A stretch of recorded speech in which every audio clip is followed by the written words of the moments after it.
اعوذ باللہ من الشیطان الرجیم بسم اللہ الرحمن الرحیم رب اشرح لی صدری ویسر لی امرا عقدۃ من لسانی یفقهوا قولی آمین یا رب العالمین۔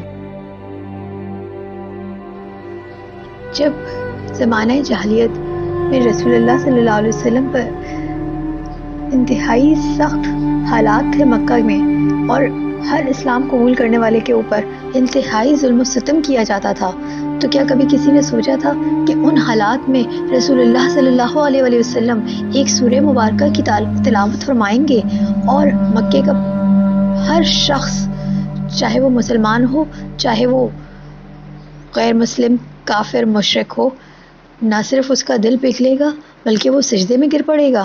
ایک ایسی تلاوت جس نے نہ صرف مسلمانوں کو رلا دیا بلکہ قریش کے سخت سے سخت ترین سرداروں کو بھی سجدے میں گر پڑنے پہ مجبور کر دیا۔ آج ہم اسی سورے کی متعلق بات کریں گے جس کی آواز مکے کی گلیوں میں گونجی اور دلوں میں لرزہ طاری ہو گیا۔ یہ سورہ نجم ہے، یہ وہ سورہ نجم قرآن پاک کی 53 نمبر صورت ہے اور اس میں 62 آیات ہیں۔ یہ مکہ میں نازل ہوئی اور نبوت کے تقریباً 5 سال بعد رمضان المبارک کے مہینے میں نازل ہوئی۔ یہ وہ پہلی صورت تھی جس کی تلاوت نبی کریم صلی اللہ علیہ وسلم نے علی الاعلان مکہ کے تمام لوگوں کے سامنے ایک بھرپور بڑے مجموعے میں کی تھی۔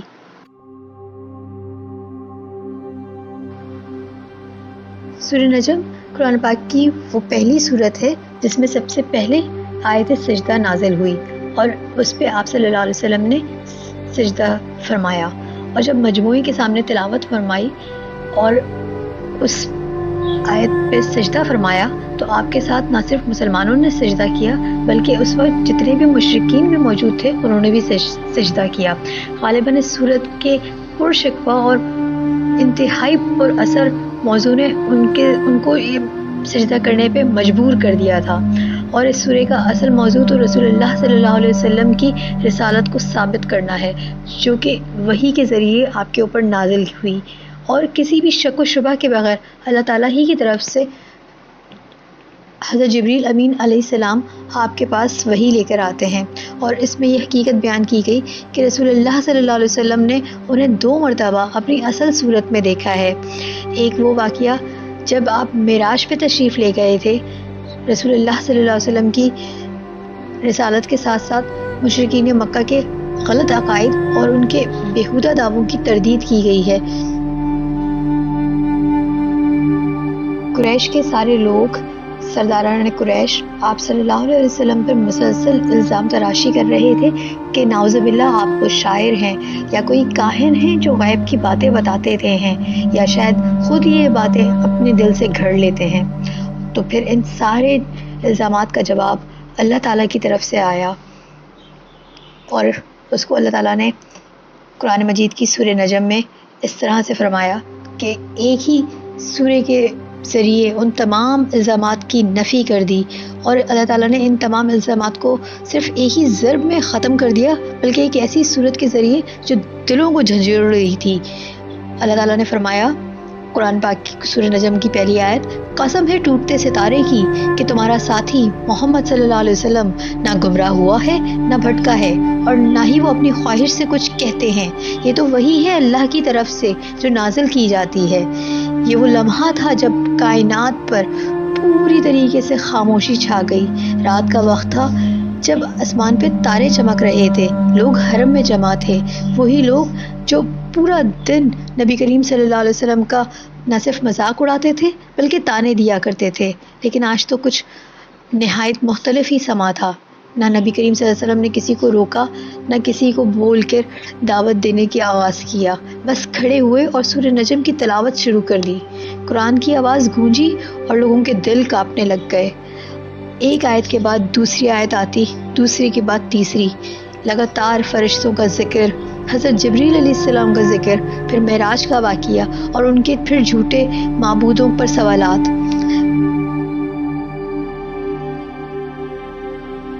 رسول اللہ صلی اللہ علیہ وسلم ایک کے بعد ایک کی آیت کی تلاوت کرتے چلے گئے، کبھی عرش کا ذکر تو کبھی فرشتوں کی صف بندی کا ذکر.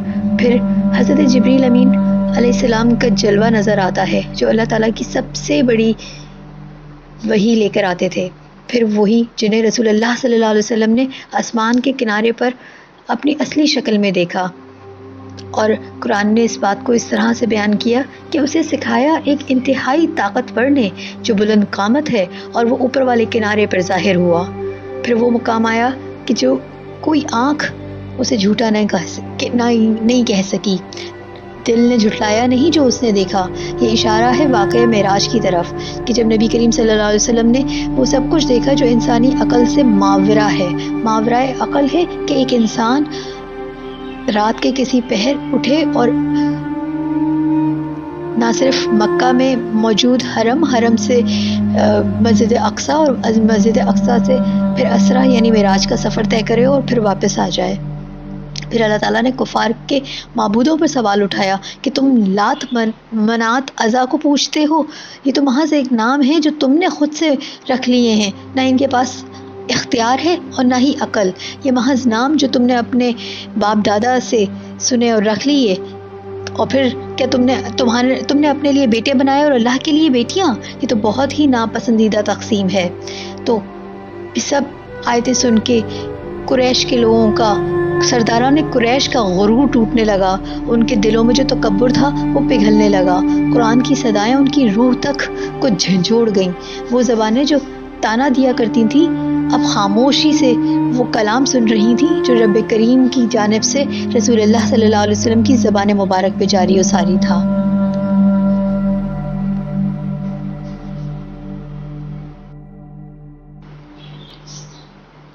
رسول اللہ صلی اللہ علیہ وسلم کی زبان مبارک سے اس سورہ مبارکہ کی تلاوت جاری تھی. اس کی آیتیں تمام سرداران قریش مشرکین کو جھنجھوڑ رہی تھیں، ان کے دلوں کو چیر رہی تھیں. فضا میں عجب سحر طاری تھا، ایسی خاموشی جو روح تک اتر رہی تھی. قریش کے سردار جو اپنی شان و شوکت پہ بڑے ناز کیا کرتے تھے آج بے بسی سے کھڑے ہوئے تھے. ان کے دل لرز رہے تھے، ان کی آنکھیں نم ہو رہی تھیں اور جسم کانپ رہے تھے. پھر نبی کریم صلی اللہ علیہ وسلم کی زبان مبارک سے وہ آخری آیت نکلی، تو جھک جاؤ اللہ کے لیے اور عبادت کرو صرف اسی کی. اور اس وقت جیسے وقت تھم گیا ہو، ایک لمحے کے لیے سب کچھ رک گیا ہو اور اگلے ہی لمحے پورا کا پورا مجموعہ سجدے میں گر چکا تھا. ہاں، وہی سرداران قریش جو دن بھر مذاق اڑایا کرتے تھے، جو کہتے تھے کہ اس محض شاعری ہے، کہانت ہے، یہ جادو ہے یا من گھڑت باتیں ہیں، وہ آج سب کے سب اللہ کے ایک سچے کلام کے سامنے، اللہ کے سامنے سجدہ کرنے سے خود کو روک نہ سکے، بغیر کسی زور کے، بغیر کسی دلیل کے. یہی تھی وہ وحی کی تاثیر جس نے دلوں کو جھکا دیا. ایک ایسا سجدہ جو صرف ماتھے سے نہیں بلکہ دل سے تھا. یہ تھی قرآن کی قوت، وحی کی سچائی، محمد عربی محمد صلی اللہ علیہ وسلم کی صداقت تھی. اور یہ سورہ نجم کا معجزہ تھا کہ صرف ستارے ہی نہیں گرے بلکہ تکبر، ضد، انکار سب کچھ خاک میں مل گیا.